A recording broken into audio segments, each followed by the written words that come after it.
లక్ష్మణ్ గారు, ప్రముఖ సోషలిస్టువాది కర్పూరి ఠాకూర్ గారు మామూలుగా చాలా కాలం ఈ మధ్యకాలంలో పెద్దగా ఆయన గురించి అసలు ఎక్కడ చర్చ కూడా లేదు. బహుశా బీహార్లో ఏమైనా మాట్లాడుకుంటున్నారేమో. మనకి ఎప్పుడన్నా రామ్మనోహర్ లోహియా గారు లేదంటే జయప్రకాష్ నారాయణ గారి గురించి మాట్లాడతారు, కానీ ఈయన గురించి ఎందుకో పెద్దగా తర్వాత తరాలకు కూడా తెలియలా. చాలా ఐడెంటిఫై చేసి, అఫ్ కోర్స్ ఇది సెంటనరీ ఇయర్ అయింది, 100వ జయంత్యోత్సవాలు కూడా జరుగుతూ ఉన్నాయి. ఈ టైంలో కరెక్ట్గా రాజకీయంగా స్వామికార్యం స్వకార్యం రెండు నెరవేరేలాగా నిర్ణయం కనపడుతోంది. ఏం చెప్తారు గారు? ఒక రాజకీయ ప్రయోజనాలను ఆశించి ఓటు బ్యాంకు మనస్తత్వంతో తీసుకున్నటువంటి నిర్ణయమని చాలా స్పష్టంగా సామాన్యుడికి సహితం అర్థమైపోతున్నది. అందులో ప్రత్యేకించి తెలుగునాట. ఎందుకంటే ఎన్టీ రామారావు గారు ఆయనకు భారతరత్న ఇవ్వాలని చాలా కాలం నుంచి డిమాండ్ ఉన్నది. కళారంగంలో నిష్ణాతుడిగా ఎదిగారు, గుర్తింపు పొందారు, రాజకీయాల్లోకి వచ్చారు, అనేక సంక్షేమ పథకాలు అమలు చేశారు, జాతీయ రాజకీయాల్లో కూడా కీలకమైనటువంటి పాత్ర పోషించారు.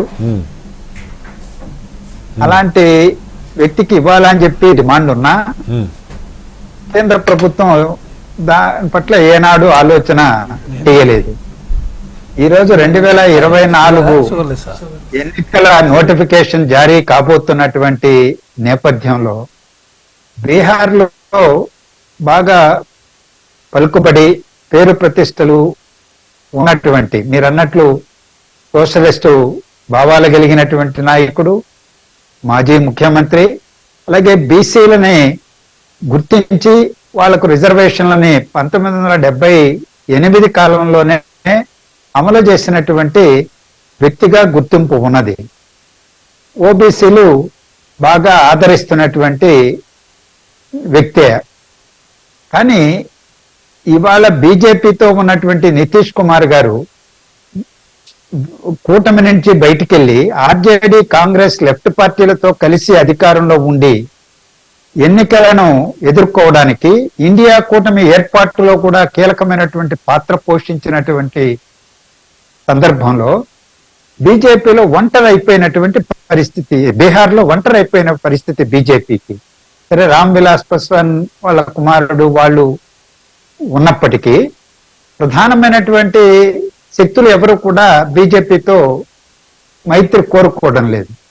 ఈ సందర్భంలో పోయిన ఎన్నికల్లో నితీష్ కుమార్ పార్టీ ఉన్నది కాబట్టి జేడీఎస్ ఎక్కువ సీట్లు పొందారు. ఇప్పుడు కోల్పోయే పరిస్థితి వచ్చింది. ఉత్తరాదిలో, యూపీలో తర్వాత ఓ పెద్ద రాష్ట్రం, హిందీ రాష్ట్రం, దాని ప్రభావం ఇది బెంగాల్లో కూడా పడుతుంది. బెంగాల్లో కూడా 18 స్థానాలు గతంలో పొందారు. జార్ఖండ్ మీద పడుతుంది, ఉత్తరప్రదేశ్ మీద పడుతుంది. అందుకనే కాస్త భయం పుట్టిందేమో. కర్పూరి ఠాకూర్ గారికి భారతరత్న ఇవ్వడం ద్వారా ఓబీసీల్లో, బీసీల్లో కొంత పట్టు సాధిద్దాము, ప్రభావం కలుగుతుందేమో అనే ఆశతో చేసినటువంటి పనే. ఇటువంటి అత్యున్నత అవార్డులను ఇచ్చే ముందు ఎన్నికల సందర్భంలో ఇవ్వకూడదు. అది గౌరవాన్ని నిలబెట్టదు. ఆ అవార్డుల యొక్క ప్రతిష్టను. కానీ ఒకటి చెప్పండి, కాదు లక్ష్మణ్ గారు, మామూలుగా పద్మ అవార్డులు, ఈ భారతరత్న ఇదంతా ఒక షెడ్యూల్ ఉంటుంది నాకు గుర్తున్న మేరకు. ఇది ఇప్పుడు మనకి పద్మభూషణ్, పద్మవిభూషణ్ వివరాలు ఓన్లీ ఒక్క భారతరత్న ప్రత్యేకంగా ప్రకటన చేశారు. అదే నేను ప్రస్తావన చేస్తున్నది. ఎన్నికల నేపథ్యంలో ఇలాంటివి చేయడం, అది కూడా నోటిఫికేషన్ ఇదిగో అదిగో వచ్చేస్తుంది అన్నటువంటి సందర్భంలో ఇది రాజకీయ పరమైనటువంటి ప్రయోజనాల కోసమే చేసిందే కానీ ఆయన నిజంగా గౌరవించడం కోసమైతే ఎప్పుడో ఇచ్చుండాల్సింది. చెప్పవచ్చు ఆయన శతవర్ధంతి కాబట్టే శత జయంతి అనుకుంటాను, శత జయంతి సందర్భంగా ఇచ్చామనంటే మరి 24 శత జయంతి 23 ప్రకటన చేయాలా? ఒక 6 నెలల ముందు ఇచ్చుండకూడదా? నిజంగా గౌరవించాలనుకుంటే. అందువల్ల ఒక దూరదృష్టి, జాతీయ దృష్టి లోపించినట్టుగా చాలా స్పష్టంగా అనిపిస్తుంది. ఓకే.